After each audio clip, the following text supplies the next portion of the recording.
enjoyed it. I mean, are you going to read some passages for us, or are they going to joke? No, I was going to say, go on, I mean, I have to say, I mean, having done like a history of Alexandra Palace, why on earth go on to Jukebox Jury next? Because it's much, much shorter. The Alexandra the 30th book took about a dozen years to do Evan. This has taken about 3, so I didn't want to get very, very old by the time I finish next one, but I'm doing the 1940s now. Yes, I'm now to the 1940s, so people Hopefully that will take quite as long. Yeah. Now I know what I'm doing. And you're still married, Anne hasn't divorced you, you're going on to your 3rd book then by now. As far as I know. You've got a very good wife to put up with these things, haven't you? Yeah, okay. Yeah.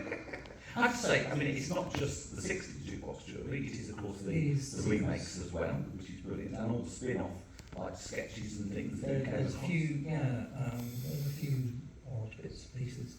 It shows it was part of popular culture, it was spoofed and featured in all sorts of programs, school programs,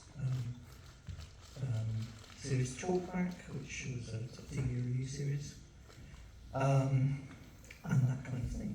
And it was, and yet almost completely decimated, there's hardly anything left of it. This is the thing, it's kind of, I mean, they did it most of the time in a format where they would do one live episode and record the next week, so they didn't get to come into the studio once every 2 weeks. But it's a topical program. It's a topical program about records which are, you know, it's popular culture, it's seen as very disposable.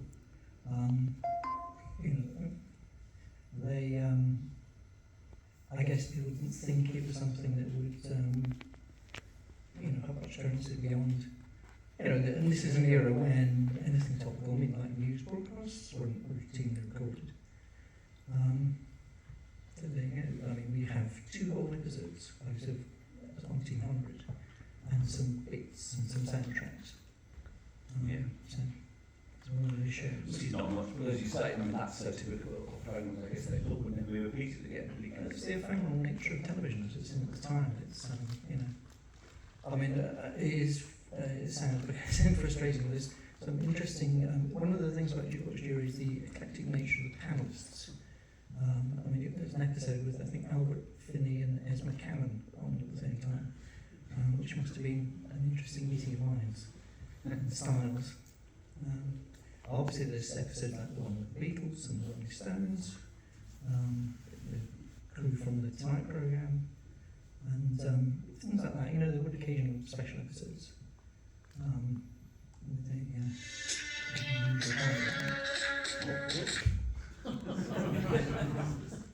we could dance as well, couldn't we? yeah, you might be able to. Well, my wife's outside, so she wouldn't know what I was doing, you see, which is all good. That's what you think.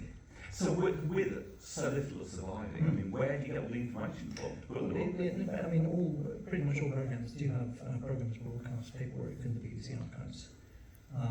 So that's the basic source. There's also quite a lot of scripts, which give little bits of extra information, credits, things like that. Sometimes they even give you verdicts. And that's one of the things I was at first thinking wouldn't be available because they're not on programs broadcast sheets. But one place and another, we seem to have found. I should credit Jeff Leonard, who's got a great Jukebox Jury website, which I've shamelessly plundered for some of it, although only after I'd exhausted all other sources. Music papers are also quite useful for snippets of information and reaction. I've been to your flat, you have got the biggest collection probably of music papers I've ever seen now that you've bought ready to kind of go through for the information. Little tiny one. Yeah, it's a huge Little collection. tiny expensive pile. Yes, absolutely. But no, they have all sorts of insights. I mean, people moaning about it all the time in typical fashion. But it stayed on air. It was popular enough for about 9 I'm years. surprised they finished it. I mean, why did it finish in the late 60s? Well, I think just it wasn't the last survivors. I mean, there's been lots of pop programs, things like Oh Boy, things like Thank You Lucky Stars and Ready Steady Go, and those were all kind of fading away by the mid 60s.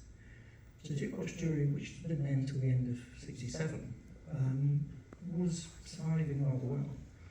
There is some documentation, and they were kind of thinking that the expense of the format, because the format was an American format, they had to pay a fee to MCA, was not justified by the site. It's one of these things where they shifted it about the schedules, which is not untypical of certain shows. It had started at Mondays as a replacement for This Is Your Life back in '59. It moved to Saturdays and was successful there. By the end of, the middle of '67, they decided to shut it off onto Wednesdays and stuck D Time with the lovely Simon D on Saturday evenings.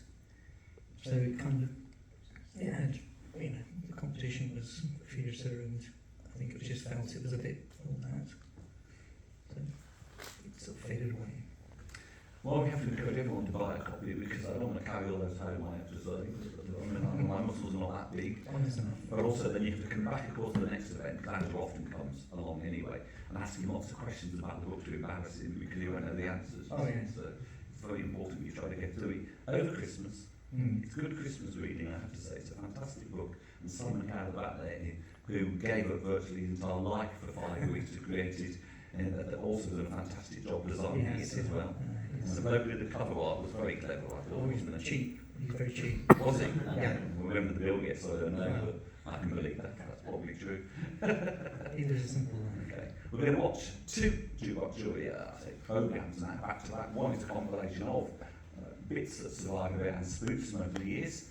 And the other one is the real Rolling Stone episode, reconstructed. So hope you'll stay and enjoy it as well. And hang around at the end and pick people who want you to sign it. Because the signed copies will be the rare ones. You see, that's what I would say. So I hope so anyway. Thank you, Andrew. Thank you.